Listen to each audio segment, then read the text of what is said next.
Good evening, everyone. Welcome to this meeting of the local plan this evening. I'm the Chair, Martin Goss. The meeting is being live streamed and will be available to view after the meeting on the Council's YouTube channel. And as ever, to begin with, there are a few matters of housekeeping.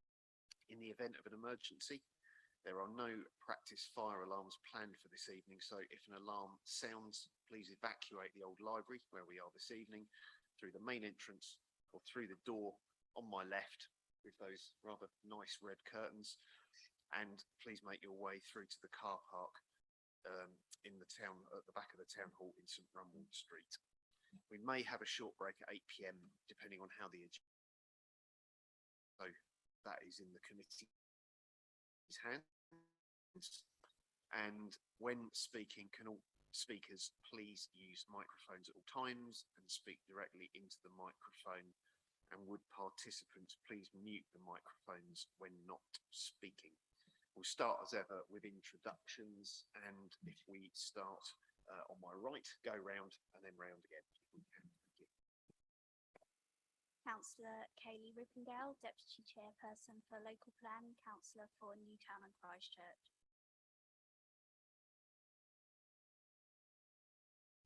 Karen Syrett, Lead Officer for Planning and Place Strategy at Colchester Borough Council. Hi, I'm Shelley Blackaby, Principal Planning Policy Officer, Colchester Borough Council. Liam McGarry, our Borough Cultural Officer. Dale Keeble, Planning Enforcement Manager. Lewis Barber, Lexington Braeswick Ward Councillor. Richard Kirkby-Taylor, Castle Ward Councillor. Paul Smith, St Anne's and St John's Ward Councillor. Dennis Willits, Lexington and Braeswick Ward, substituting for Councillor Moore. William Sunnox, Rural North Councillor. Tracy Arnold, Stanway Councillor. Lee Scordis, Old Heath and Hyde, substituting for another councillor, Jocelyn Moore. Gerard Oxford, Highways Ward Councillor. Sam McLean, Newtown and Christchurch Councillor. Robert Carmichael, Democratic Services Officer. Thank you. That covers all the points. We've covered substitutions, so thank you to those substituting for Councillors Law and Moore. Thank you. Right, item 3, urgent items. There are no urgent items this evening. Item 4, is there any declarations of interest? I'm not expecting any, but are there any? No, okay, thank you. Right, okay, item 5. So the meeting that was on the 15th of August, there's one amendment that needs to be made. Robert, if you can just point out the amendment. Thank you, Chair. There is a slight amendment to minute number 247, and it is the, sorry,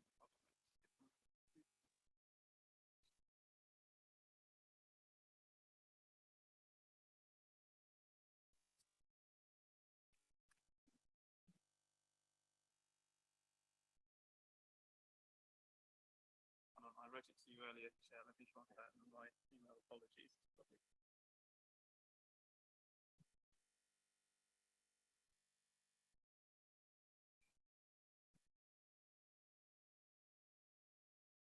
Yeah, so it's under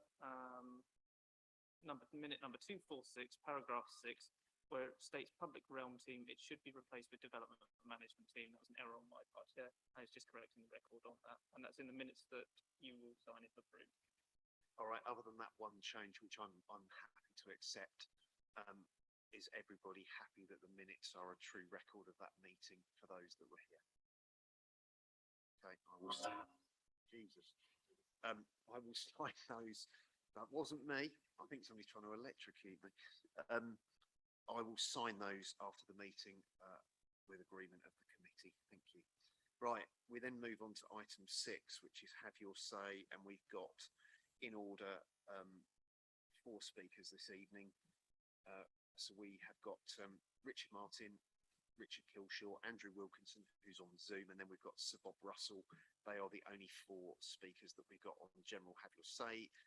Your usual 3 minutes. A bell will go after 2. So, Mr. Martin, if you'd like to come up and have your 3 minutes, please.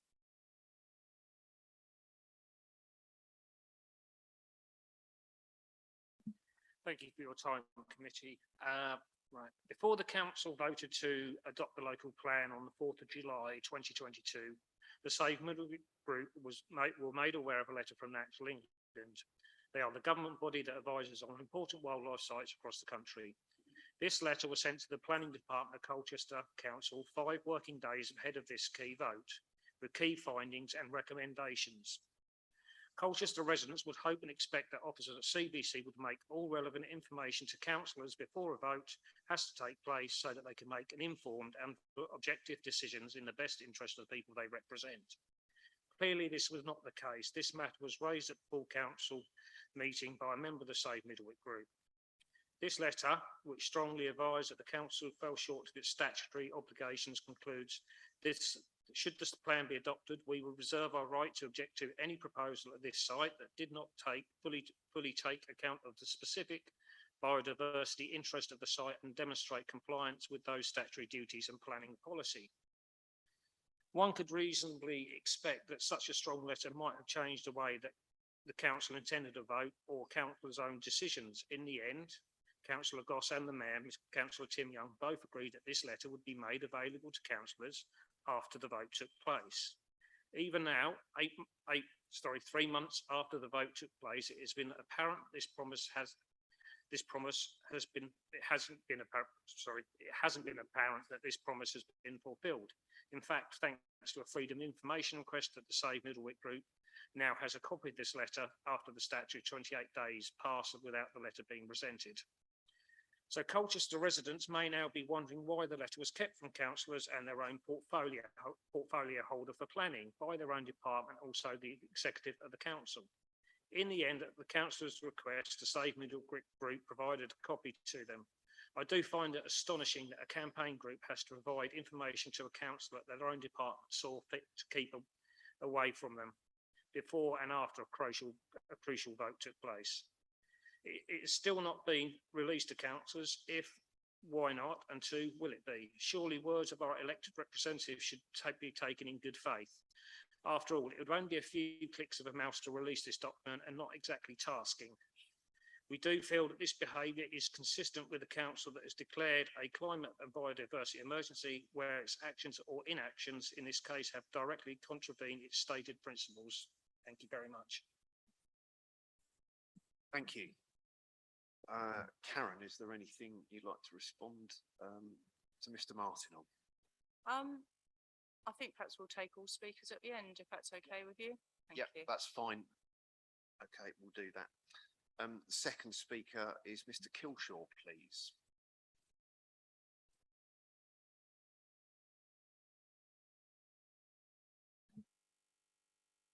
Thank you. I wanted to ask 3 questions. Firstly, I'm pleased that CBC seek to appoint an in-house ecologist and hope this will help to avoid some of the more contentious issues that have arisen of late. But I'm concerned that this role would be within the Plan and Policy team, whose objectives to meet development quotas appears undeterred by ecological specialists, including Essex Field Club, the Butterfly Conservation Group, Essex Wildlife Trust, and even Natural England, as we saw with Middlewick. Don't you think this essential role should be independent of the planning department and the pressures that they are under? Secondly, Richard Martin has already alluded to this, but I'll repeat it because it's worth drumming in, I think. The Freedom of Information request established the correspondence from Natural England was received by planning officers on the 28th of June. This raised concerns that new and rare protected species were continued to be recorded on Middlewick, and that priority habitat within the site had not been fully evaluated. However, it appears these concerns weren't shared with full council prior to the 4th of July meeting that adopted the local plan, despite being received 5 working days prior. Can you explain why this information from a statutory consultee wasn't disclosed? And surely this must undermine the adoption of the plan, puts at risk future development proposals due to the specific biodiversity interests of the site not being fully taken into account, and indicates a failure to demonstrate compliance with statutory duties and planning policy. And lastly, the bonfire regulations we think is going to come down from this new government that they've hinted at regarding planning will undermine the extensive mitigation measures added by the planning inspector in order to make this plan sound, and will likely no longer protect Middlewick's biodiversity and community value. So with the local plan adopted and the spectre of a development free-for-all removed and dwelling targets exceeded, will you now review the plan to remove Middlewick before it's too late, and so put CBC on the right side of history and the communities you represent? I should add, discussion with some councillors indicated they would only be voting to adopt the plan to prevent uncontrolled development, but with swift revision to remove Middlewick soon after in mind. This, plus a few votes against, an unprecedented number of abstentions and no-shows, undoubtedly contributed to 26 voting for the local plan, while 24 did not. Had this significant new information naturally been available to all before the vote, maybe it wouldn't have even been passed. And I've still yet to hear of anyone admitting that they want to see this site developed. Thank you. Thank you. It's a shame you're going to answer this at the end, because very often you don't get specific. It's just generally, in my experience, you answer sort of general questions rather than dig into the specific questions that are asked. And you sort of concentrate on the easy ones. Yeah, possibly. So I've made a note, and Sorry? we'll go on to the next speaker, which is Andrew Wilkinson, who is on Zoom, hopefully, to get his points, please.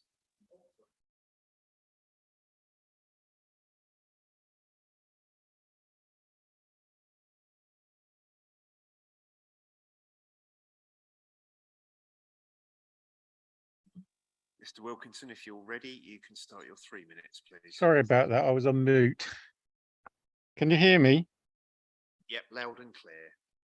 Right. Obviously, my name's Andrew Wilkinson, and I thank the committee for allowing me to ask a few questions at this meeting. Now that the local plan has been adopted, it has to be reviewed within the next 5 years by law. Can you tell us when this review will commence? Can you confirm that the adoption of Middlewick ranges for housing within the plan will be reviewed? A number of councillors did give us a commitment that they would vote the adoption through on the basis that an early review would take place. Also, in that adoption meeting, it was stated about Tiptree having speculative development. This was not because we didn't have a local plan, because we did. It was because we didn't have a 5-year housing allocation target, as I understand it. So can you confirm our housing delivery target for the next 5 years is 4830, which is 966 per annum times 5 years? And can you confirm that we will achieve this 5-year housing delivery target based on assumptions we've made today? And if so, what is the number of dwellings we predict will be delivered for the next 5 years at this precise moment? When will the master planning for Middlewick as specified in the modifications begin, and how do you get onto the master planning process? And what will our 5-year housing delivery target be from year 6 till 10? That's all I have to say. Lovely. Thank you very much, Mr. Wilkinson, for those points. We'll take Sir Bob Russell as well as our final speaker, and then we'll sum up answers to those questions. Thank you, Chairman. It was only this evening I saw the minutes of the meeting on 15th of August, page 7, minute 244, first paragraph, last sentence. It says that I felt that members of the Board of Community Councillors should walk the site. I in fact meant the members of the local plan committee, in other words, Colchester Borough Councillors, because to the best of my knowledge, only Councillor Sunnox and Julie Young have actually viewed the site, but that's not the reason I'm speaking. Chairman, I'd like to follow up the previous speakers, and particularly the first two. What I've heard tonight does cause me great alarm. I await the explanation. Chairman, can I ask, since the council voted for the local plan with 26 councillors voting for it and 25 for one other reason not voting, so just over half the council voted the local plan. And it is known that some of the 26 didn't want Middlewick included, but for reasons best known to the Labour Party and Liberal Democrats, councillors were whipped to support that, so I'm told. Please deny it if it's not true. So we have a situation where the good people of Old Heath and Monkwick are going to have a development foisted on them, which the majority of Colchester Borough councillors seemingly have not voted for. And that in itself is quite alarming. But I'm going to ask you, Chairman, and the committee to do what councillors and officers did the best part of half a century ago with High Woods. If it hadn't been the lead taken by councillors then, the southern slopes of the High Woods Country Park would now be an urban nightmare of development sprawled across those southern slopes. And we prevented that by moving the High Woods development northwards. So what I'm going to suggest is if it could be done then, it could be done now by moving the middle development, if it takes place, and some of us still hope it won't, but if it takes place, to the south of the firing butts. Thus, all the land from Abbots Road southwards to the firing butts is retained. You don't want an urban coalescence, surely, between urban Old Heath and urban Monkwick. That could be prevented. You could keep that open space. And that is what I ask. You've got a residents group there who are willing to put forward their involvement. Please engage with them. Please don't brush them aside. I believe the local community should be involved, and I think it can be done. I think Essex Wildlife Trust and other interested parties, because quite frankly, you cannot trust the Defence Infrastructure Organisation, the Ministry of Defence. They've divided their land holding up into two. Why? Why do they want to build their houses on Abbots Road? You don't need to be Sherlock Holmes or Basil Fawlty to work that one out. They wanted 2,000, you've given them 1,000, and I think you owe it to the people of Old Heath and Monkwick to prevent the land immediately adjacent to Abbots Road being built on. Thank you. Thank you, Sir Bob. Karen, would you like to come back on the points that all four speakers made, please? Yes, thank you. Very happy to come back, and no intention to be short or miss anything out, but you'll also appreciate there's no need for duplication as well. So, Mr. Kilshaw, first of all, I'll pick up your points. The ecology role, resources are the remit of the portfolio holder, but it's I'm happy to address that here. And I would have thought the creation of a role which is within the planning team would be seen as a positive measure, and it reflects our intent with regard to biodiversity. It needs to sit in the planning team, as that's where the majority of the work for that person will sit. However, I would have thought, like any professional person, ecologists have a code of conduct to work to. So I would have no doubt about how they would be able to perform their role. Sorry, we can let Karen respond, and then we'll deal with that after. The letter that's been referred to by Mr. Kilshaw and others was discussed at the meetings prior to adoption of the plan. But it's important to note that the letter does not cast doubt on the planning merits of the allocation or detailed policy criteria proposed in the plan, let alone suggest that adoption would not be lawful. And another speaker referred to it saying that the council failed in its statutory duties. I disagree with that. So what the letter does do is it talks about the next stages of plan. Anyone that has asked for the letter has been provided with the letter. It's not a secret.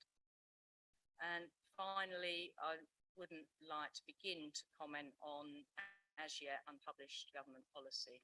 I'm afraid we've seen a lot of things set out as intentions but haven't materialised. So I don't think I'll go down that route. Mr. Martin again referred to the letter. And as I said, you know, anyone that's asked for it has been provided with it. We don't tend to just generally circulate everything that comes into our inbox. I had 150 odd emails today. You know, I'm sure councillors don't want to receive a copy of everything that I get. Having said that, I would apologise if the chair and or the mayor asked for it to be circulated to everyone. I'm happy to do that. Then Mr. Wilkinson, some of the same things, but also in terms of a review of the local plan. The local plan is almost like painting the fourth bridge. Once we adopt one, we start the next one, especially when something has taken as long as the last one did to get through to adoption.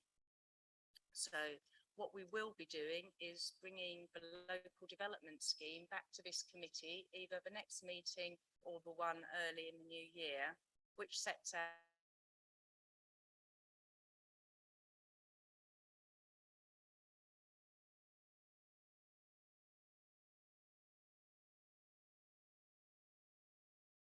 and other guidance to prepare to support the plan that we just adopted. I can confirm that the housing target is 4,830 over the next 5 years, and that is based on a target of 920 a year plus a 5% buffer, which we're required to add for 5-year purposes. Now, the target of 920 lasts for the lifetime of the plan. So every subsequent year and the rolling target is 920, and then you add the buffer to the 5 years. But as Mr. Wilkinson and others pointed out, the review will take place before we get to the later years of the plan. We have arranged meetings with the DIO, the Defence Infrastructure Organisation, and the MOD. And we've had an initial discussion with Natural England. We do want to commence the master planning with a review of data and information to inform not only the master plan, but also the planning process going forward, which is something that Natural England are keen on and that their letter actually refers to. So what that will do is, you know, whilst we do recognise the strength of local feeling and that recent evidence has been prepared, which I hope can be shared with us and will help inform that initial review of evidence base. And then picking up from that, so Bob, I understand that, and I do know that more councillors have walked the sites, both Middlewick and the Garden community. I can't comment on voting. I'll leave that to someone else. You'll, I think, appreciate that. I've walked Middlewick and on one occasion with you, and I do recognise what you say. And we would certainly welcome engagement from residents and other people, and we'll be starting to set that up. I think we'll in the first instance to try and get some workshops maybe on ecology and biodiversity in the diary. So yes, we'd certainly welcome that future engagement. But I'm sure the chairman will tell me if I've missed anything out or not covered it in enough detail. No, I think that's a good summary, and each speaker has a minute that they can come back on if they wish to speak or comment, which I'll cover in a minute. A couple of points for Sir Bob. I can't comment on the Labour group because I'm not a member of it, but I can comment as the group leader and also a serving councillor of 14 years for the Liberal Democrats. We are not whipped, and you know that. And I can promise you that the group was not whipped. And in fact, two of the group, if I remember correctly, councillors McCarthy and Spindler, voted against, if you recall. So if they were whipped, they would have obviously voted for it. And I think across the Labour group, if I recall, and the Conservative group, people voted in different ways. So if they were whipped, then you know, if they'd gone against the group, then I understand that there's disciplinary procedures in certain cases, but none that I am aware of has ever been taken. All those councillors are still here and alive and kicking and serving Colchester.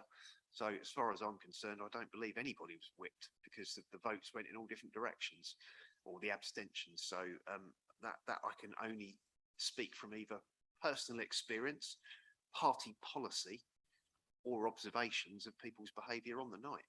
I can't comment any further. I also can't comment on any conversations councillors have had saying X, Y, and Z and A, B, and C, because that's down to the individual councillor. And if they've made a comment or a promise, then on their head be it. They have to deliver on it. So again, you know, that's down to individual conversations. So I think we've covered all the points adequately, but under the rights of democracy, each speaker has a 1-minute response if they so wish. And the first one would be Mr. Martin. If there's anything you want to come back on, please take the mic. Fine, thank you. Mr. Kilshaw, anything you want to just come back on? You have up to 1 minute. Yeah, if you can do it through the mic, so that's all recorded properly, etc. I did want to just say, in response to Karen's response, that yeah, obviously ecologists are subject to a code of conduct, but so are the ecologists that independently assess the site. So are the ecologists within Essex Wildlife Trust.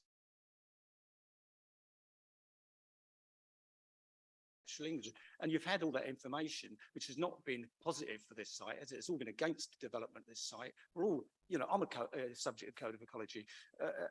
You're getting all this information. You also get the information which you said at the end about community involvement. You hope you get. You've had heaps of community involvement on this, and it's been ignored.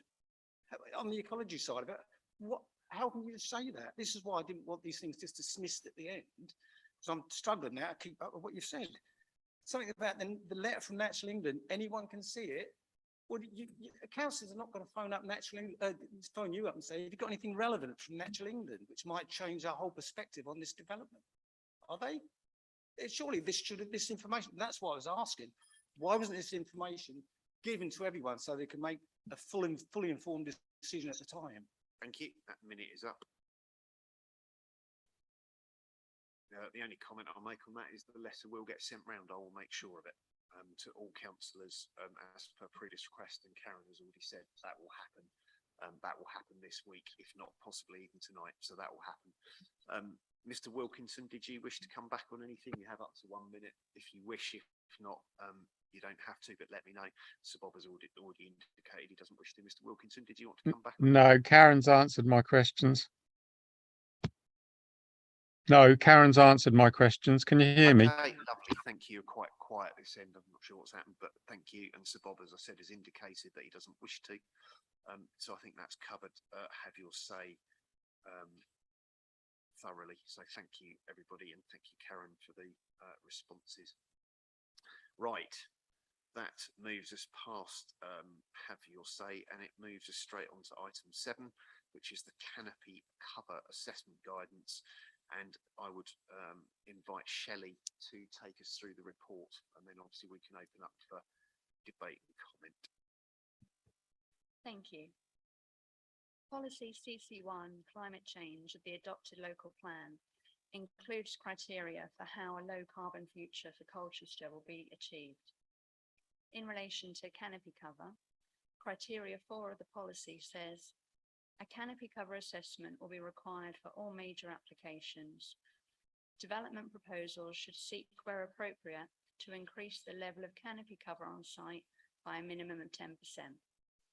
In circumstances where this is not possible or desirable, compensatory provisions should be identified and secured through a legal obligation.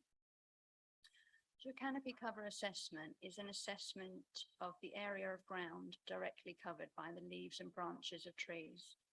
It's expressed as a percentage. The principal objective of a tree canopy cover assessment is to help understand the amount of tree canopy that exists on an individual site at present. Canopy cover assessments provide a more accurate representation than simply counting the number of trees on a site.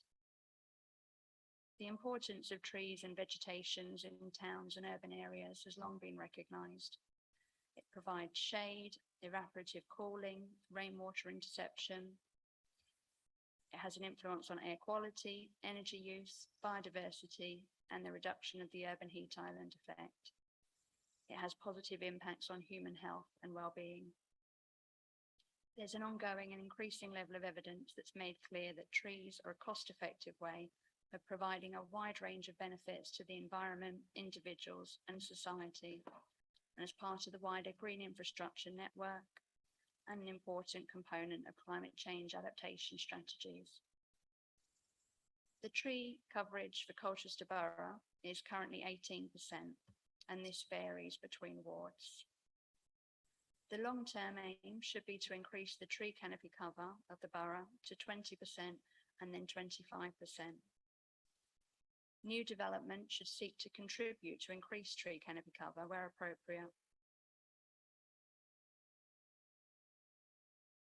Officers consider that 10% as a target on development sites would help to mitigate the likely losses of trees over the plan period while steadily increasing the overall canopy cover of the borough. The requirement for major applications to prepare a canopy cover assessment and increase the level of canopy cover on site by a minimum of 10% is included in the adopted local plan. A guidance note has been prepared, and the recommendation in this report is that the committee approve the canopy cover assessment guidance. The guidance is aimed at applicants, development management officers and members.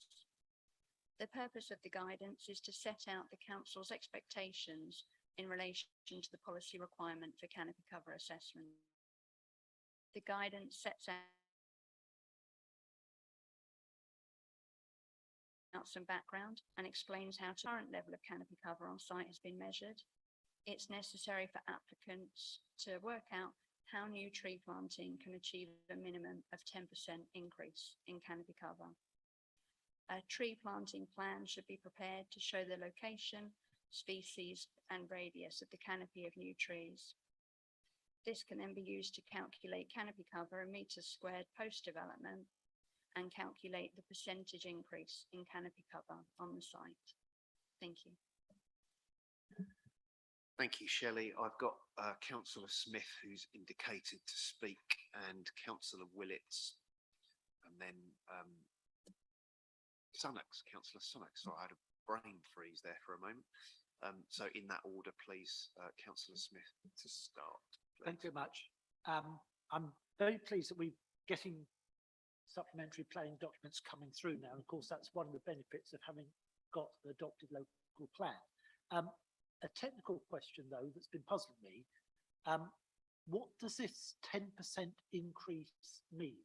If we had a site that, say, has 15% at the moment, does this mean the new target goes up by 10% of 15% to 16.5%?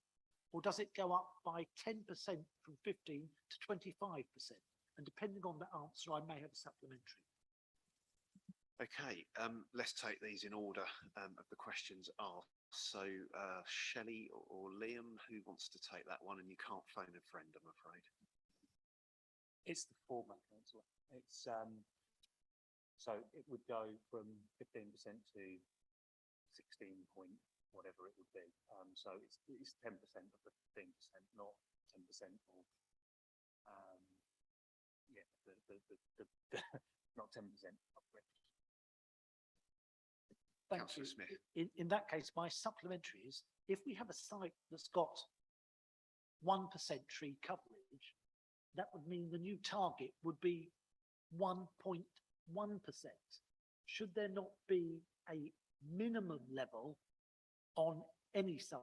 So if you have 1% at the moment, it has to go up to, let's say, 5% or something, rather than go up to a pathetic 1.1%. Yeah, I think that's a valid question, and I'm sure Liam may have an answer, but I do take your point. I suppose the counter argument, if you do that, less houses. But anyway, let's see what the officers have got to say. I think the level was decided on the basis of what would be achievable. So, I mean, to be frank, yeah, I'm on your page. I would prefer it to be different, but in order to make it achievable, make it realistic, and the whole thing work within the grander scheme of things. I appreciate on some sites it potentially isn't a massive increase, but it is a net increase nevertheless. Again, I'll come back and say, could we not have a minimum increase, albeit of a very small percentage? So if it's a 1% site, if we have 1 or 2% added in, that's not going to massively impact the viability, and we'll come on to viability in other matters later on. That it does seem to me that if the site has 0, then I can approve a 10% increase on 0 very easily. Whereas if we said a minimum increase of 1%, would that be possible to adopt, to change the policy so that we said 10% increase of 10% or 1%, whichever is the greater? I think we've just found that Councillor Smith is Colchester's equivalent of Carol Vorderman. Did you want to come back on that? If not, I would open it up to other councillors, because I think this is going to be an important point to debate, possibly. Well, the guidance is based on the requirement in the adopted local plan. So because that 10% increase is included in the adopted local plan, we can't change that or add in a different target in the guidance. I don't know if Karen wanted to add anything. Yeah, I was just going to say, I think we're probably got in slightly ahead of game. So don't think there's many similar policies. And if I'm being honest, we were quite surprised it got through, because there was a high level of objection to this policy during the examination process. So I think some of these things are best introduced as sort of small steps so people get used to it. And, you know, in hindsight, yeah, maybe we should have said a basis of 10%, unless there is already 10%, and then, you know, a percentage increase of that. But we are where we are, I'm afraid. So, you know, we can't rewrite the policy with supplementary guidance, I'm afraid. Because that would then be in breach of the adopted local plan. So what we can do, of course, is feed that into the review. Yeah. So that would be high up the list for review, I think, on the list of policies. So I think that's one thing that we can take out of tonight. So I'll try. I'm making a note on my laptop, so I'll put you down, Richard. So next is Councillor Willits. If you're finished, Councillor Smith.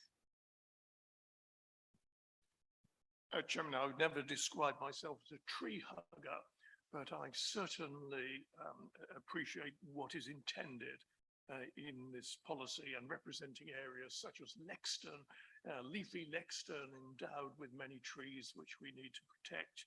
I think there are many good points in this particular policy. But I have a sort of overall philosophy, which is if we're going to have a policy, and if we're going to have guidance stemming from that policy, then it needs to stick.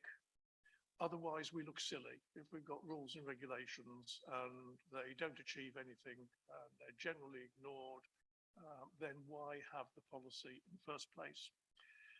And I'm sure, Chairman, you will have, like me, seen developments where we start off seeing an architect's diagram and drawing which shows all sorts of trees and canopies dotted around in just the right places in that development. Then we see the planning application in its fully fledged version with the dotted line showing the extent of the canopies, and we all nod sagely, this is just what we want. Then the development goes ahead and we look at it 2-3 years later, and all those lovely trees that were on the drawings and on the planning application are now dead. And I think that is a great shame. And I think if we are going to have the innovation of a canopy policy, and if we're going to have the innovation of canopy guidance, then we should not stop there. We need some sort of warranty whereby when canopy extensions, whatever the percentage Councillor Smith manages to get out of the system, when that happens, there must be a warranty that it is going to last for at least 3 years. Last for 3 years. Probably guarantee that those trees have a reasonable chance of proceeding. But if we're going to ask for no guarantee, no warranty of developers, that the canopy which we're asking for will ask for more than a few weeks, perhaps months, then it all seems for nothing. So I'm with this policy. It's a reasonable policy. The guidance is good, but unless it has a long-term effect and is wound into a set of agreements with the developers to make sure that it has a long-term effect, then really we're wasting our time. So that is what I would like to see, Chairman, either via Section 106 or via other agreements, ensuring that the increases which we're asking for last in time. Thank you. I'll let officers answer, but I think I can give you an answer just from personal experience. The Kingswood Heath development, the old Severals Hospital site, Alistair Day, along with Dale Keeble, have done some fantastic work to make sure that the developer had to replace all the trees that they planted there because a lot of them died because they weren't watered. And I believe in the legal agreement, I think it's tied into the Section 106 agreement, we have a 5-year protection on any new planted trees on that site. Now, we'll find out whether that's covered as policy or whether that was just that specific site. But interestingly, some of those new trees they planted and spent a significant amount of money on and had to pay professionals to do a complete audit of all trees across that site. Some of them have died, so they are going to have to replace them at their cost again. And I shall make sure they do, as I'm sure the officers will. I'll open it up to whoever wants to answer further, but that is happening in Colchester, in my area, because of what's in the planning documentation. But a supplementary question before, Chairman. Can we have an assurance that we have sufficient Alistair days or manpower equivalent of person power equivalent of Alistair Day to do it across the borough? You know, I'm happy to accept that in your ward there may be an exemplar approach to this, but if this is a borough-wide policy, we need borough-wide enforcement and borough-wide advantage, which means borough expenditure, which we all fight shy of, apparently. who would like to answer that? I can start, hopefully to reassure Councillor Willits that we regularly, or I would say as standard, use conditions to protect landscaping, and that includes trees. And the requirement is generally, if something dies within 5 years, it has to be replaced and replanted. So that's across the borough, not just in Mile End, I can assure you. There's no special treatment.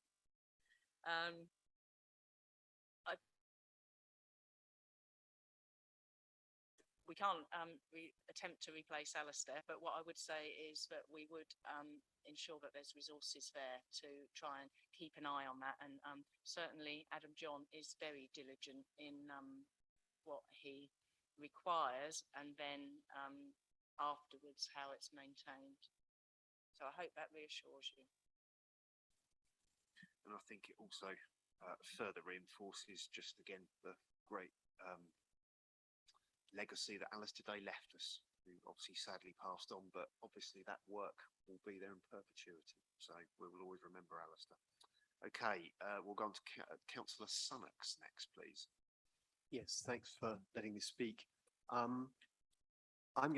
want to take a slightly different slant on this because I'm really worried about the amount of reports and paperwork that developers have to go through, and the costs of the soft costs of doing development before you even get to planning permission, high risk money that is what is causing these big premiums that are required on land value for people to put their land forward. It's a really serious point. We keep on writing more and more policies, and they get more and more complicated. And more and more consultants get to write reports that are never read. So I feel we need to look at this very, very carefully and think, are we really making the world a better place by including this plan? So I've spoken to a arborological consultant, if I can pronounce that rightly, and asked what are the problems in practice.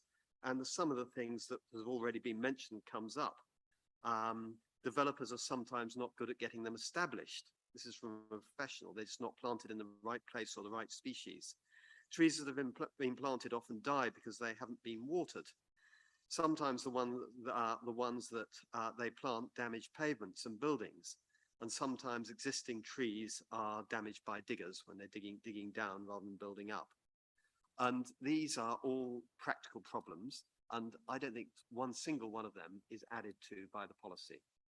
We have the MPPF, and I think that's rather good, powerful wording that's in there. It's quite general, it's not as specific, but we've seen what happens. Councillor Smith raises, you know, is it 10% on 1% or is it 10% on absolute? And you get into more and more detail, it becomes more and more complicated, and it becomes, why don't we on this? This is something that we should be working alongside developers with. Developers want those green and leafy reputations. Why can we not be working with them? Yes, we can put it into the Section 106 agreements that's got to be a review of the trees after so many years, and they've got to water them and all these other things. But why do we need another policy? It's just making life more complicated. Okay, so an interesting opposing view possibly, but I don't know if anyone's got any comments. Okay, Karen. I think putting it in a section 106 would add to cost and paperwork as well. I don't think that would add anything. It would only, would add anything to the overall desire to increase the canopy cover or tree planting. It would add to the burden for the developer, I think. I think the conditions work well, and obviously I don't know who you spoke to or the area they cover, but I do think we have a team of specialists, Liam being one of them, in Colchester benefits from. And so we do have that ability to control what's planted, to make sure the right things are planted and in the right places. And we're not adding to the policy. The policy is adopted. What this is trying to set out is how people go about it without adding too much of a burden to them. And there was one other thing I was going to say. And it's gone. Sorry, if it comes back to me, I'll come back to you. Yes, certainly. Yes, it's the fact that we've got a tree officer makes it less necessary to have this all written down. We should be working with the developers. It's this business of asking, the main things this policy seems to do is to tie it down to BS 5387 and then also require a tree planting plan on a piece of paper that requires you to list every species and everything you're going to do. This type of stuff is best dealt with on site by hands-on people with their sleeves rolled up, with the support of an expert. I can't see on the name from here, like Liam. That's the way it should be working. They said we can't plant a tree there because in a few years' time the roots are going to upset the building, or that's the wrong species there, or don't plant it on top of a bank because it's going to dry out. I've got first-hand experience of exactly those types of things. Those sort of practical problems ought to be solved in cooperation on site rather than tying everyone down. Now, if someone doesn't produce the full survey and the full written tree planting plan, they're not in compliance with the policy. What we want is the trees planted, not more paperwork. Karen first, then Liam, if that's okay. Yeah, I've remembered what I was going to say. My other point was we do already require tree surveys for major developments. So I don't think this is going to add too much. It's about focusing what that survey covers. Liam may want to add a bit more detail to my basic knowledge of this. Yeah, I mean, we do already require, so you're right. There's a survey in line with British Standard 5837, which is the current guidance for trees and development sites. Really, the bottom line with this policy is to give a tangible number, percentage of what's already there, and then to add to it. I mean, some of the features you're talking about, wrong tree, wrong place, I mean, they're not strictly anything to do with this policy. They are more to do with the adoption of landscape schemes. The same with aftercare and maintenance. Again, that would fall back into the maintenance policies or the maintenance agreements as part of the landscaping schemes when they're approved. I mean, they feed into the canopy cover assessment, and that would inform what is done thereafter. So, I mean, I think you mentioned trees and footpaths. Now, I mean, ultimately, that is down to how the footpath's constructed and the type of tree that's there and the ability of the developer to use the right tree for the right place. That isn't really something this policy would really cover. That's something completely different. That would be under really the landscaping scheme as each development is different. I mean, and you also mentioned site damage, damage by diggers or sort of inadvertent, less than caring attitudes towards existing trees that are there. Again, they are covered under stuff we already do, the 5837 survey and the tree constraints plan and then the tree protection plans, and then the agreement of what is going to be protected and how it will be protected and the level of protection. Now, if the developer doesn't conform with that, it can become an enforcement issue. So they damage an important tree, and then we would perhaps talk to Dale and go out and assess what needs to be done to that. So whilst I take your point, I think, as Karen sort of alluded to, this stuff's already being done, but this is a way of quantifying it and actually tying it down to this is the level we have and this is the increase that we're going to have above and beyond that. Now, with most developments, certainly most major developments, the net increase because of landscaping will be much more than 10%.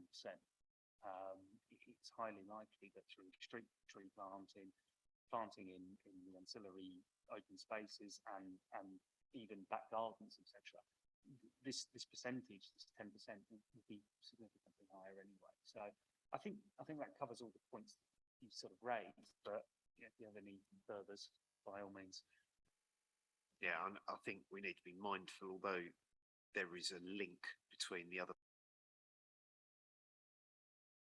policies or Section 106 agreements or whatever other and landscaping schemes, we are purely focusing on this policy tonight. That's what we are to debate, and that is what we are to adopt if that's what the committee agrees. So just bear that in mind in follow-up questions and commentary, please. Although I think Liam has outlined it very well. Anything else quickly, because there are other speakers. Councillor Sunnox. Yes, I think that my question is why we're adopting this, and the more you speak about the way things are covered by other rules and regulations, the more I'm convinced that we don't need this extra rule and regulation. I will be in future committees questioning the need for other policies. I think we need to simplify things, not complicate them. And you're the unfortunate first victim of this. But I hope councillors will take what I'm saying into account as they go through these policies. Karen, and then we will move on to Councillor Scordis as the next speaker, please. Yeah, I think I just need to make the point. This is not a new policy. The policy is adopted. So we're adopting this guidance, if the committee decides to do so, to help inform people how the policy will be implemented. So we're not seeking to introduce new policy here. I just wanted to make that distinction. And I think, as Karen and other officers have also outlined, this is part of what the planning inspector has already approved in terms of the coverage as well. So we can't go and change that because it's baked into the local plan. And as I said earlier, we could have this as an early review as part of that ongoing review process. And that's something we could make a note of as part of this. Right, okay, Councillor Scordis, The floor is yours. Thank you, Chair. I was going to ask a question on trees in the right places, but Liam has addressed that point. My other point would be around the maintenance of said trees, which on new developments, I imagine would be a management company, but we've all dealt with management companies, they're not the best. So who enforces them essentially? And are we looking at higher tree coverage on land that we own, meaning that obviously we'll be maintaining some of those trees as well, replacing former trees? And also, is there a condition on this if trees die on a new development? Do they have to be replaced, or can a developer essentially plant the trees, not look after them, they die, and that's it? So I think let's take the last point first. I think we've answered that the answer is they are protected for 5 years. New trees that are planted on new developments, we cover those through conditions, and watering them and maintaining them is down to the developer at their cost. And if they die, they have to replace them. So to not water them would be a false economy. So I think that part we've covered. But I don't know who wants to cover the rest of Councillor Scordis's points, if there is anything. I think we've covered a lot of it. Liam. Well, I think we have pretty much covered everything. I mean, obviously, as you say, the maintenance, the aftercare maintenance, and you know, if they die, they're replaced. Is all covered under. It's a 5-year condition. Yeah, I mean, it does.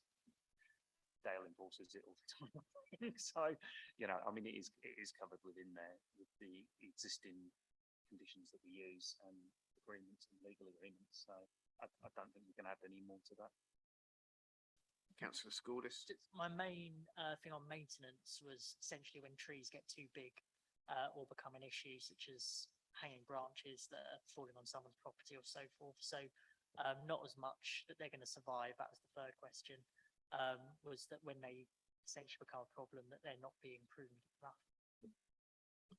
So I think you raised a valid point, which happens now that on some developments that will be down to the management company. You could also argue that if it's in a garden, that's down to the actual resident to maintain it at their cost.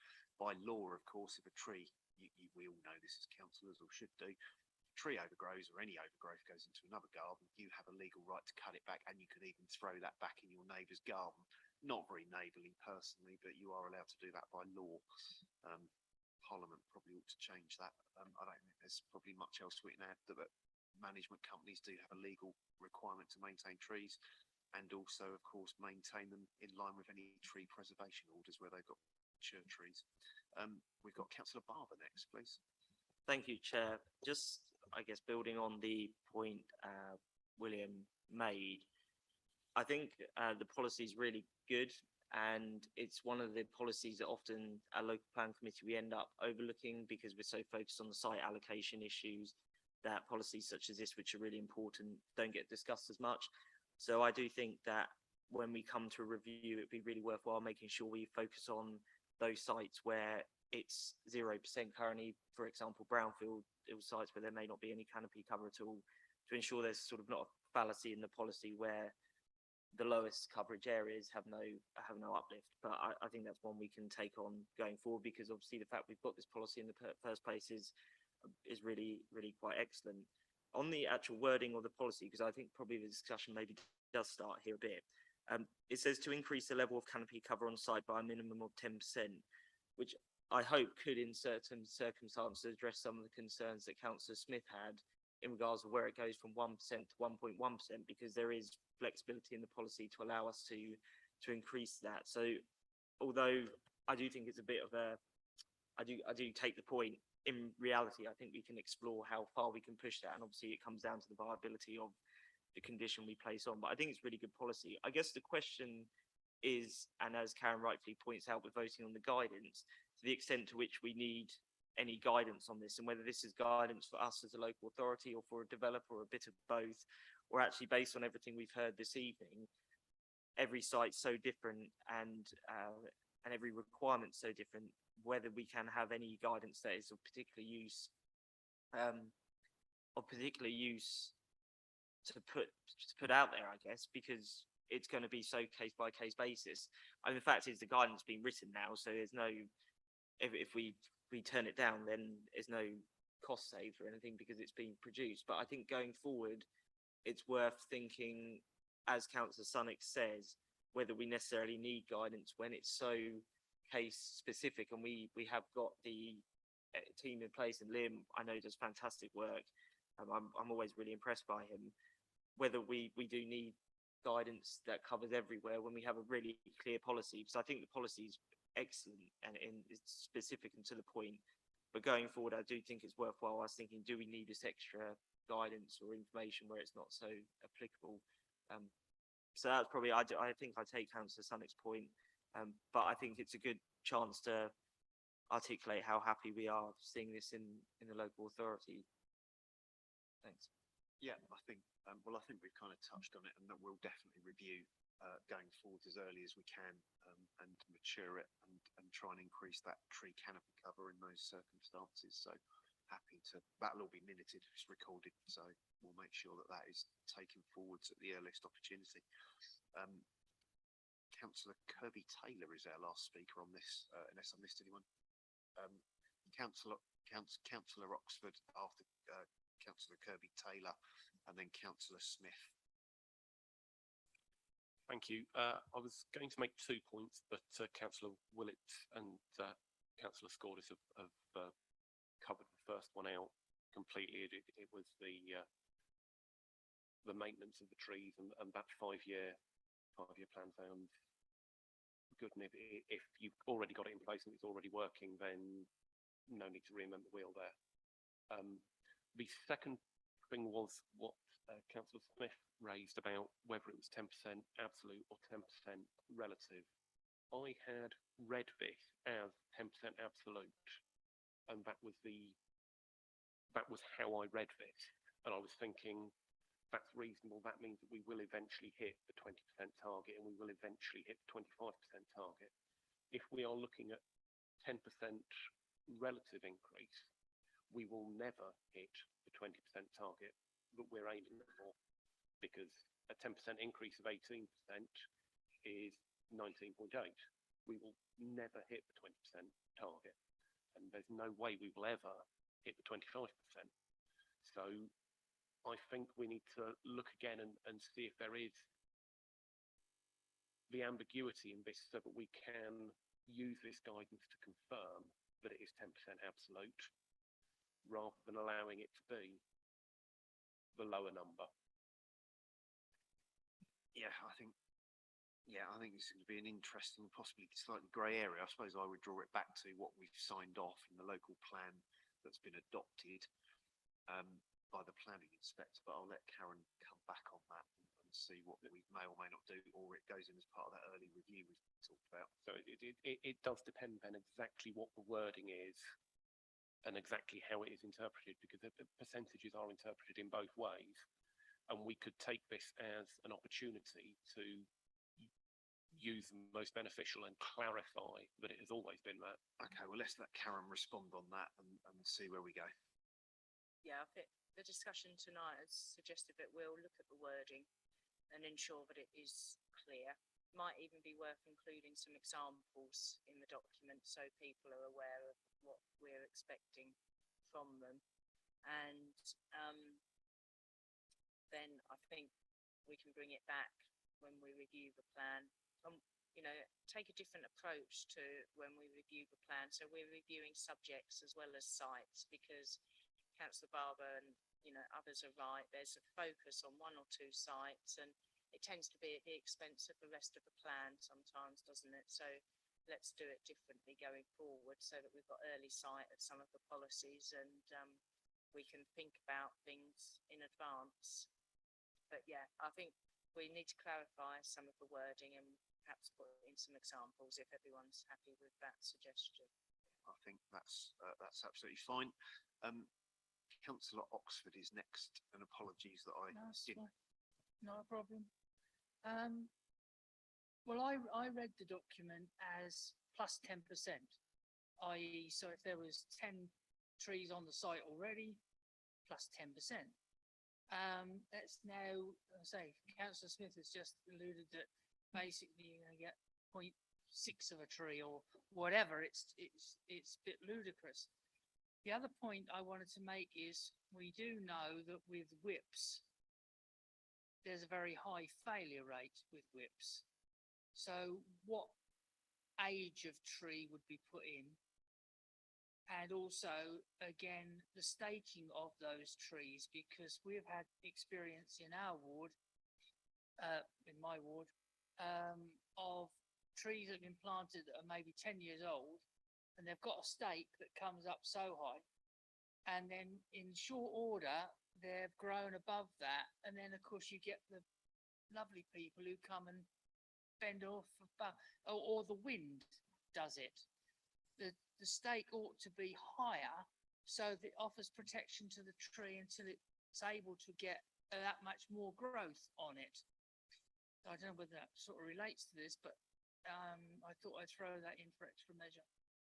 No, some valid points there. And I don't have any issue with making developers do anything. Sorry. No, I'm with you there. I think we've covered a lot of this, and I think whips or tree planting, etc., is all part of the landscaping scheme for those sites. Whips tend to be used more for kind of hedge type planting, don't they? Which is my experience. And then obviously a tree should be a tree, and I agree with you. It should be a substantive 5-year-old tree or whatever it might be. Obviously, the older, the more they cost.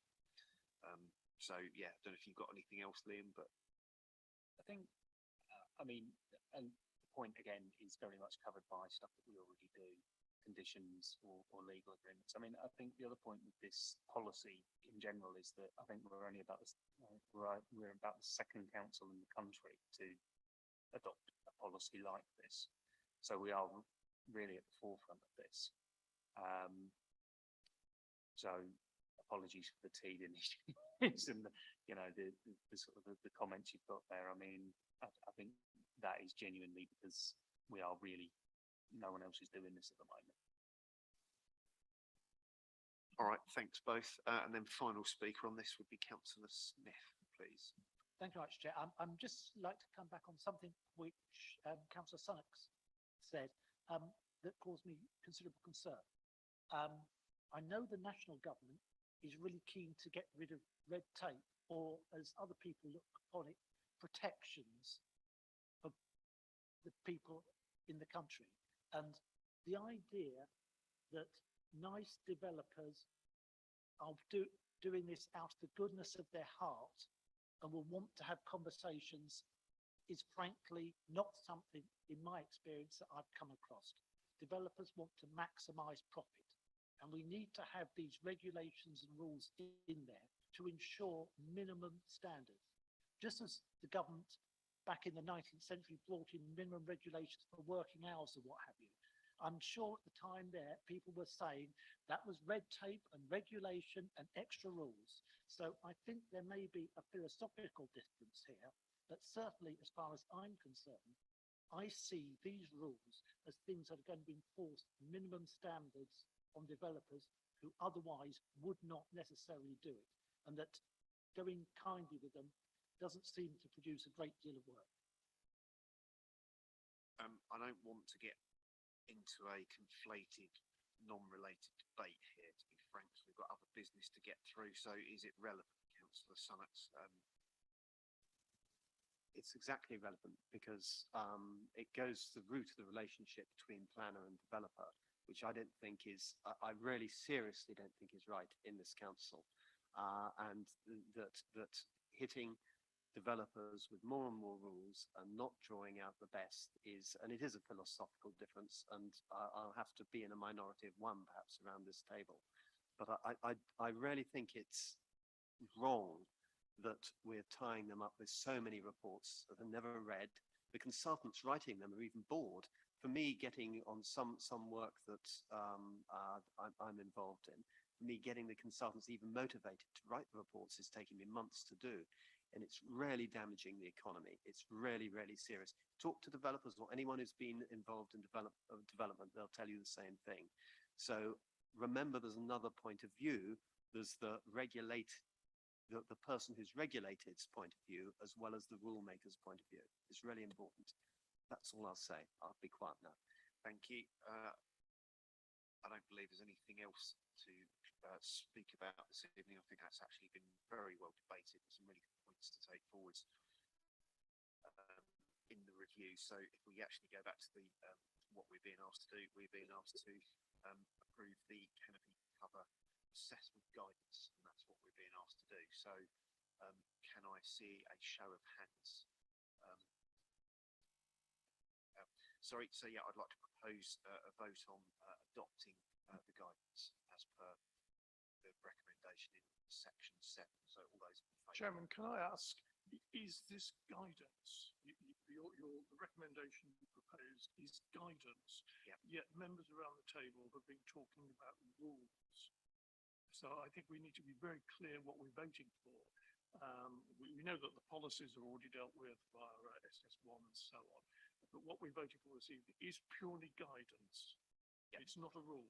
Correct. You're absolutely right. It is guidance. Very clearly, it is guidance. And we have said that some of the wording will be tightened, some examples put in, and we will review it in future. But purely, we're voting on what's in the council papers, and that's exactly what it says, guidance. So all those in favour of adopting this, can we have a show of hands from councillors, please?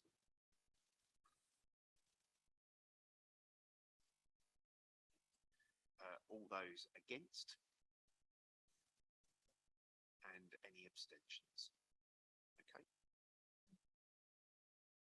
Right, that's noted. Right, I think that's okay. Councillor Arnold, did you vote at all? Or yep, so should be covered. So I think everyone should be covered. Everyone's voted or abstained or gone against.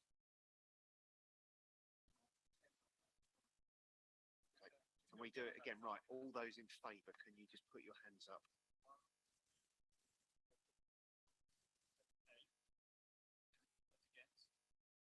Just one. And then there's Councillor Barber did abstain. Oh, okay, fine. Right, good stuff. Right, always good to make sure we've got that 100% right. Right, okay, thanks for that. The next item is the affordable housing SPD. There are no speakers on that item, so we can go straight into the report. So Karen, I believe you'll be taking this forward, so if you could just present the report, please. Thank you very much. This report is coming to you tonight in order to agree that we go back out to consultation.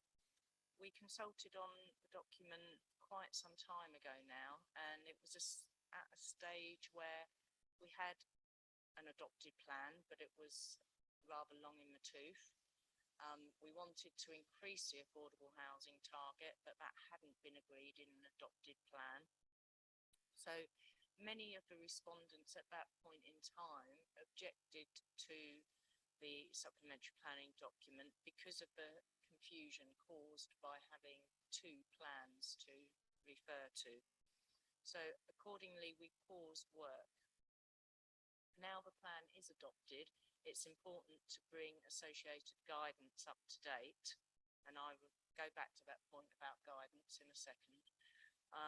We did take notice of what was said at the last meeting about supplementary planning documents and guidance, and this was one of the items that councillors asked us to prioritise. So it's the first one of several that we'll be bringing back. Like the canopy cover document, supplementary planning documents can't add new policy. They can only add detail to existing policies in an adopted local plan. So in this instance, the document is intended to help provide guidance to developers, to registered providers or housing associations about what we will expect from new developments where the affordable housing threshold is reached. The revised document has been useful. It helps provide more detail about a number of things, including first homes, which we didn't know about as a national policy initiative at the time of the last draft. It also updates the national policy position and contains information about the planning practice guidance. and how the number of affordable homes is calculated. I hope that tonight you'll agree the supplementary planning document can be published for further consultation. It will be brought back to this committee prior to adoption to make sure that the consultation comments have been taken into account and to make any changes that the committee think is appropriate. But this decision tonight is about a further round of consultation. This is a supplementary planning document, so it isn't a rule and it isn't a policy, but it does contain more weight in the planning decision-making process than the guidance note we just discussed. And the reason for this is that as a supplementary planning document, it has to go through certain set regulations. So there has to be a certain period of consultation. There has to be a sustainability appraisal of the document itself. But it's not subject to examination. So it doesn't carry the same weight as an adopted policy, but it does carry more weight than other guidance and will be used in assessing planning applications. So hopefully I've explained that in a way that people can understand how it will be used. Thank you. Yeah, thank you. I haven't seen any indications. You don't have to feel compelled to speak if you don't want to, but Councillor Barber was first, and then I think that was it. Just Councillor Barber actually at this moment in time. Thank you. Thanks, Karen, for the report. And just for my own understanding, where we transfer the obligation in it says exceptional circumstances to another development, do we give the developer the cash effectively and say you have to sell at this price? How does the mechanism just work out of interest where on the site it can't be delivered, but they have to pay the sum, and then we look to allocate that cost elsewhere? How does that exactly work in practice? Thank you. I think there's probably a number of ways that we can spend those receipts. Normally it's to increase the percentage of affordable housing on a site. I think the Butt Road scheme that's currently being delivered benefits from some grant funding. And I've got a feeling that's 100% affordable housing, that scheme. So the grant fund probably allowed us to increase the percentage of affordable housing there. So there's things like that it can be used on, but it's certainly ring fenced for affordable housing. Okay, thanks for the question. Any other points, questions, comments? Councillor Sunnox. Yes, this is a policy that I don't want anyone to think that I'm not tough on developers. The tougher this policy, the better. It is absolutely, whereas trees, you should be all aligned. Here, I'm afraid it's a straight slugfest. And I've done one of these, and it was a slugfest. Interestingly, it wasn't just on the number of houses we need to, it was 35% in Newham, it wasn't 30%. It wasn't just the number of houses that we had to show were 35%. We also had to show that the gross internal area was 35%, so big ones counted more than little ones. And we had to show the number of bedrooms was more than 35%. So, you know, that would be a way of dealing with some of the finesse. You've got to do 30% properly. And I think it just is on the number of units here. Another area where I felt it could be stronger, and it's all in the planning guidance, but it absolutely has to be clear to developers the way the viability works. And I go on and on about this, but the land must only go in at existing use value plus an uplift as an incentive. It needs to be quite a big uplift to face the planning bureaucracy. It has to be a large uplift, but it shouldn't be anything like the values at which housing land is changing hands in this town. So I think that I'd really love to see that laid out and the PPG referred to and in the front of everyone's minds. It's there in national planning law that you have to do it that way. And we should use this as an opportunity to get it into developers' minds even more. Thanks. Well, I'm all for making things appropriately tougher. Karen, is there anything you wanted to say on that? Is it something we should be added? Is that something we should add? Is that something that's already covered that might just not be blatantly clear? Any thoughts, please? I've just got, in my nice new version of the local plan, I've just opened it at the affordable housing policy to see what it says. Says 30% of new dwellings as opposed to floor space. What we do normally seek is a proportionate amount of affordable housing. So if you've got 10 4-bedroom houses and 10 1-bedroom flats, we would expect the same proportion of 4-bedroom houses as we would 1-bedroom flats. So that's a way that we would normally seek to try and achieve the same sort of floor area. The only problem with that, I would say, is in recent times, and Councillor Sunnox will know this as well as me, the benefit caps have meant that 4-bedroom properties have been harder for registered providers to deal with. So there has been some use of smaller properties as a result of that. But there's also a demand on our register for larger properties. So it's a balance that we have to strike really with all new development. But certainly something that I can look into when I've got more time. Yeah, I mean, of course, what we can't do as a committee is we can't start rewriting policy. That's what the officers do, but we can obviously feed, these comments in. Councillor Sunnox, you indicated again. Yes, I'm happy with that answer. I think we're all saying the same thing, that it should be on all 3 dimensions. We should be hitting the 30%. I've got a question. In the appraisals that we all know, the appraisals that I've seen, social housing is valued at roughly 50% of open market housing. And so I was quite surprised to see that the cap on the rents for social housing is only 80%. I know it's extremely complicated, this area, but shouldn't we be a little bit tougher on the rent limits? And is there something we could refer to that would give it a little bit more teeth, so that it really is 80% of market rents is still a hell of a big rent that's probably not affordable to some people? Well, there's a distinction actually, because that isn't social housing. The 80% refers to the type of tenure known as affordable rent. And you're right, 80% isn't really affordable, is it, for the majority of people in Colchester who find themselves in housing need? That is social rent. But the definition, which is set by the government and included in the NPPF, sets out that we should seek affordable rent. So our hands are tied. It's up to 80%, but the registered providers set that. Yep, I think that's a fair answer. Okay, any other points? If not, I'm going to move us on to adopt the guidance. Sorry, not adopt the guidance, adopt putting it out to consultation, and then this will come back again in future. So under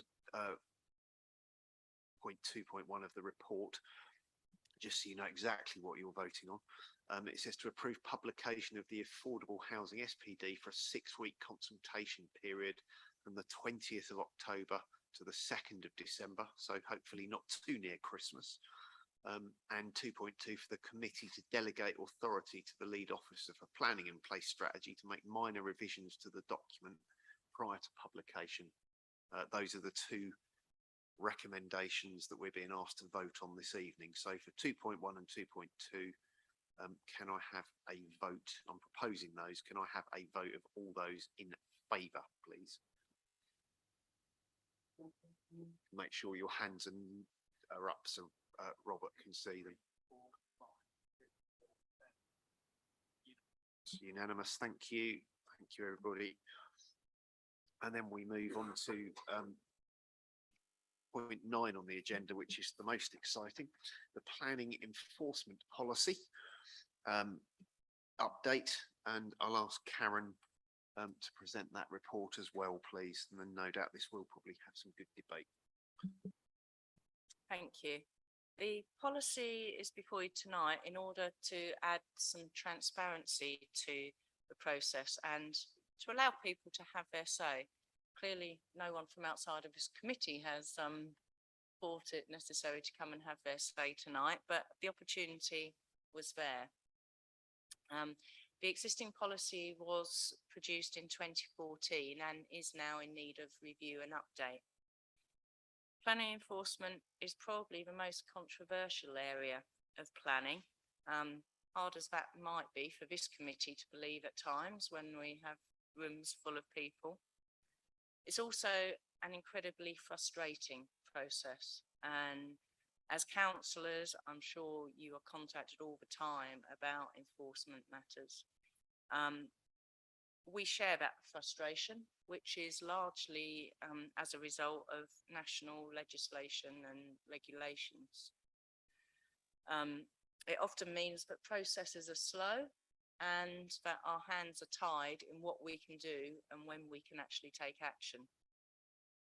It's therefore important that we set out exactly what people can expect from us and what we can do and can't do, so that people aren't under unrealistic or aren't seeking unrealistic outcomes.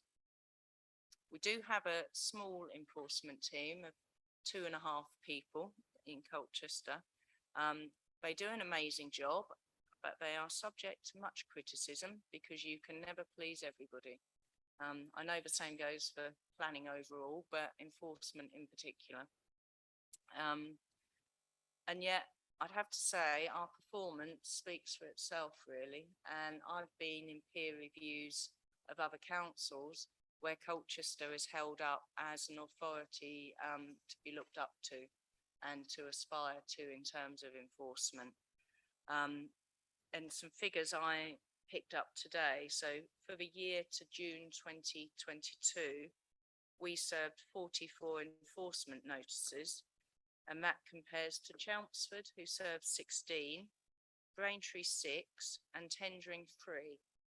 So we were far in excess of them. And then in terms of breach of condition notices, we served 35, Chelmsford 1, Braintree and Tendring none. So I think that really demonstrates how effective the team are. The document does emphasise the fact that the council will not condone breaches of planning control, but that it should only take action where it is expedient to do so. And that requirement is set out in national policy. It also includes more detail about what constitutes a breach of planning control and references updated guidance contained in planning practice guidance. That's been changed since the last policy was adopted. It includes a new requirement to submit an observation log, which people can detail and highlight the harm caused by the action that they're complaining about. And it also helps us prioritise work. There's also a new section aimed at people who are the subject of a complaint, so they understand how the system works as well. So hopefully you'll support the revised policy and agree its adoption. Thank you. We've got Councillor Smith, who's indicated to speak, and also Councillor Barber, but I just wanted to just say a couple of things at the beginning, actually, which I think will help inform this. I've certainly worked closely with planning enforcement in my 14 years, and here's just some of the highlights of that 14 years. Crest Nicholson were given a stop notice, and I remember the managing director for the region phoned me and said, "This is the first stop notice we've ever been issued with." And I said, "That's because you're working in Colchester and we take enforcement seriously." We took Iceland supermarkets to court for a number of breaches and they were fined and then breached it 2 days later. So we had to go back and say, if you breach it again, you're going back to court. And there are numerous other cases. And I also had an officer, when he wasn't working, go and visit a site on a Sunday and actually order a site to close because they were working illegally. So we do mean it.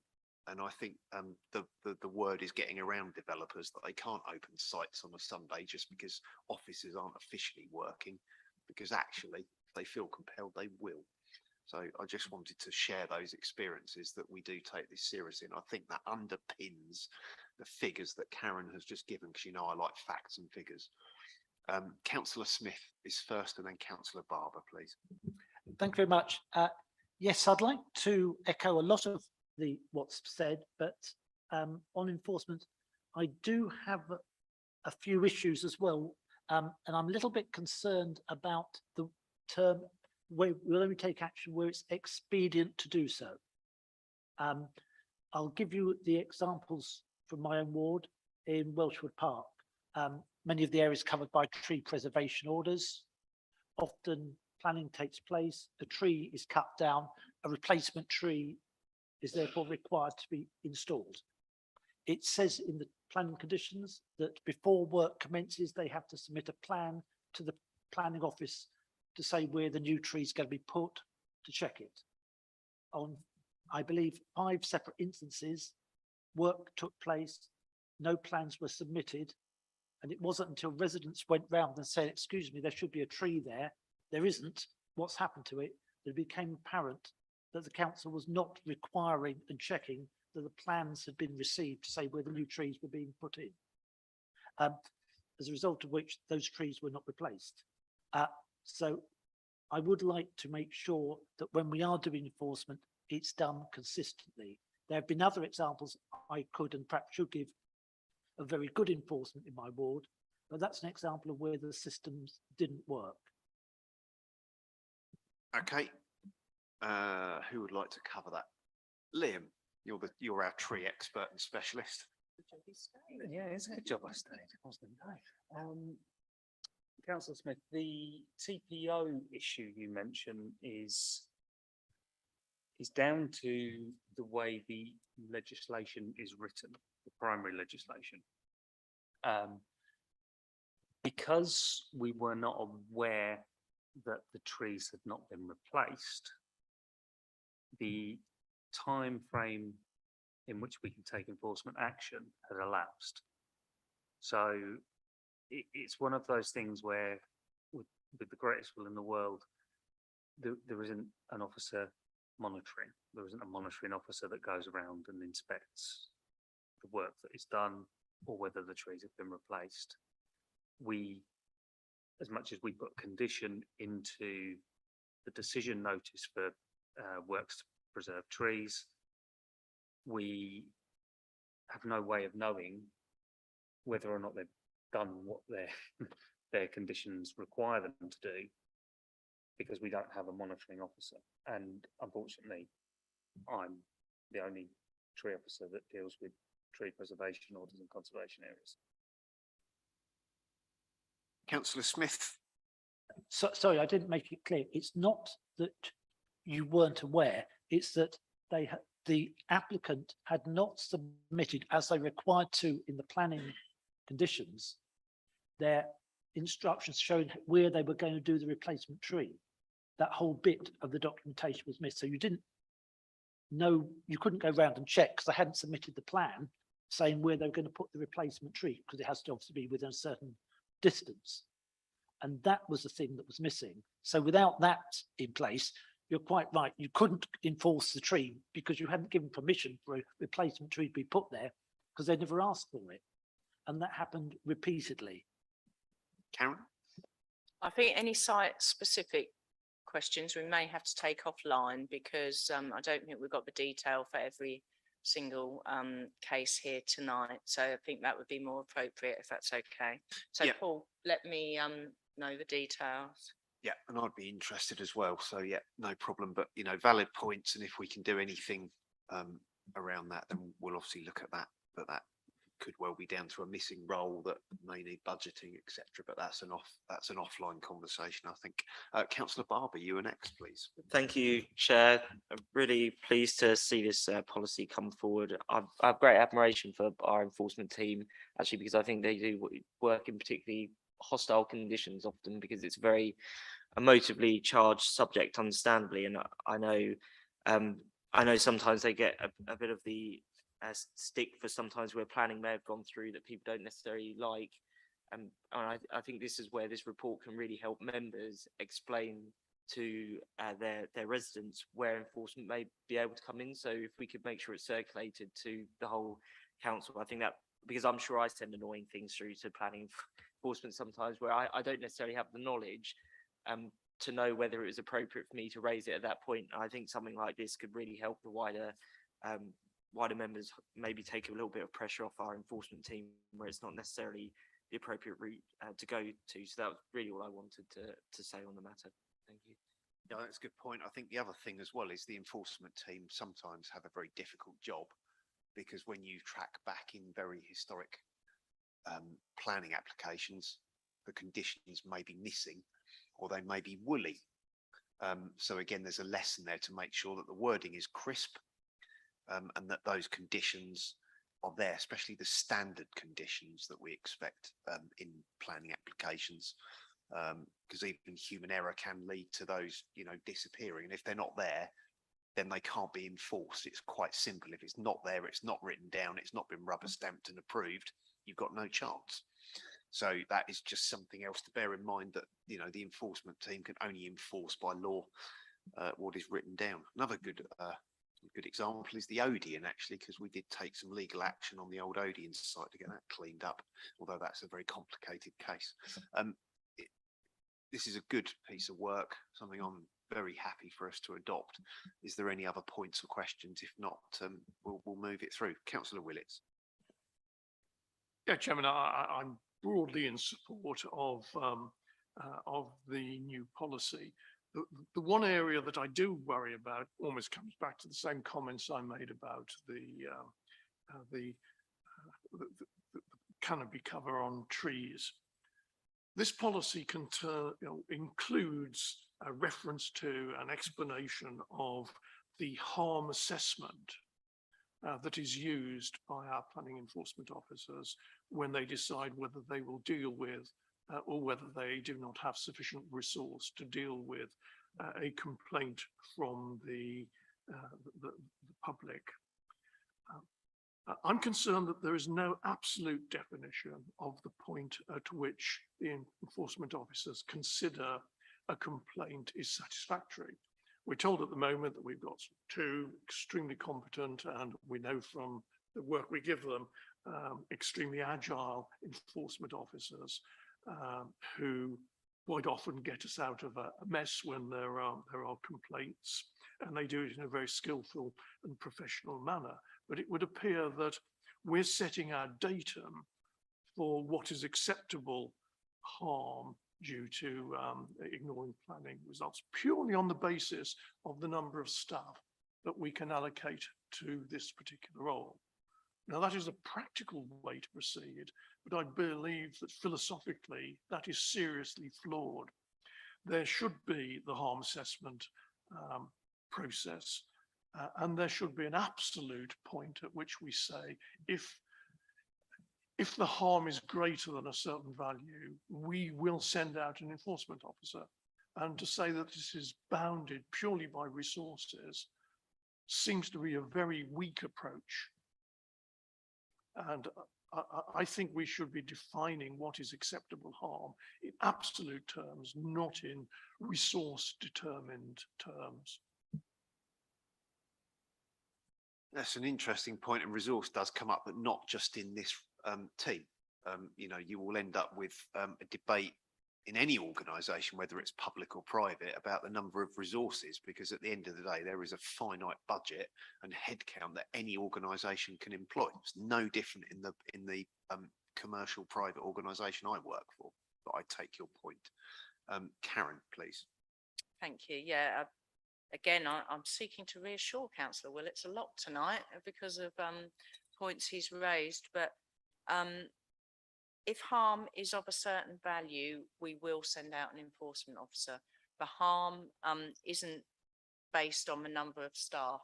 It's more about how quickly we can send someone out and the prioritisation that we afford to that. So if the harm, say, is an advertisement that's in the wrong place, the harm isn't significant compared to unauthorised work to a listed building, say.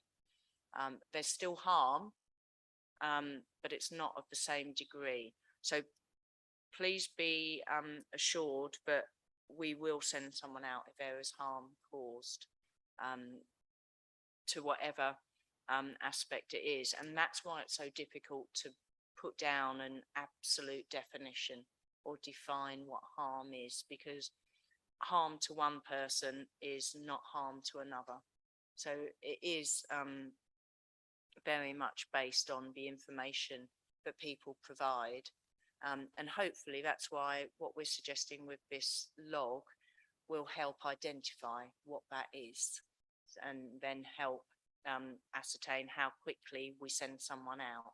But, you know, there was something last week that I was contacted about, and Dale had already been out there. So, you know, rest assured, we've only got a small team, but they will cover everything that needs to be covered. Nothing will not proceed because we've only got a small team. Okay, I'm satisfied with that response. Thank you. And then there was Councillor Kirby Taylor, who'd indicated next if Councillor Willits is finished. Just picking up on, again, picking up on what Councillor Willits has said, I don't know if it's completely outside the scope of this, or if it's something that's covered somewhere else at all, but is there any potential scope for the enforcement officers and for the department to do cost recovery fines, which could help the resourcing issues? I don't know if that's something that we're actually allowed to do. Is it something that has been considered and has already been dismissed? Not something I can certainly answer. Karen, is that something you've got any idea on? I think we can only seek costs when things go to court, and we were awarded costs in a case last week. Dale might have more information, but is that correct, Dale? It's only when things go to court? Yeah, you're correct, Karen, on that aspect. I mean, we do generate extra fees when we chase in planning applications for retrospective applications, but we certainly couldn't fine anyone. Yeah, and if you take the case that I referred to of Iceland supermarkets, their fine could be a percentage of turnover, and the magistrate that gave the fine for their breaches was a few £1,000s. So, of course, the fines that get issued against potentially large supermarkets or developers is ultimately down to the magistrate in those cases. Councillor Kirby Taylor. Yeah, it's just the frame of reference I was coming from was the HSE. I know when they have to issue an enforcement notice or a prohibition notice, there is an intervention fee that they can charge. I was hoping that we could do something similar when we have to issue a stop notice. No. No, I don't believe it is. Unfortunately, that's just covered by headcount we have, and obviously the budget we have to pay for the staff and their expenses. Councillor Barber, you indicated I was briefly. just wondering, where do the fines go? Do they come to us if we're successful, effectively? We cover our costs, because if it gets as far as court, we've normally had to employ legal representation, so that's covered by what the person who's magistrate caused the enforcement complaint. No, yeah. So yeah, only the legal fees, I suspect. Good, thank you, everyone. I think that was a good debate on that. So it's very simple under 2.1. It just says to adopt the revised policy. If we're happy to do that, can I propose that? And can we have a vote in favour? And make sure your hands are nice and high so they can all be seen. That is unanimous. Thank you. So that brings us to the end of the meeting, 7:45, so not too late. Good meeting. Thanks, everybody. Safe journey, and see you at the next meeting shortly.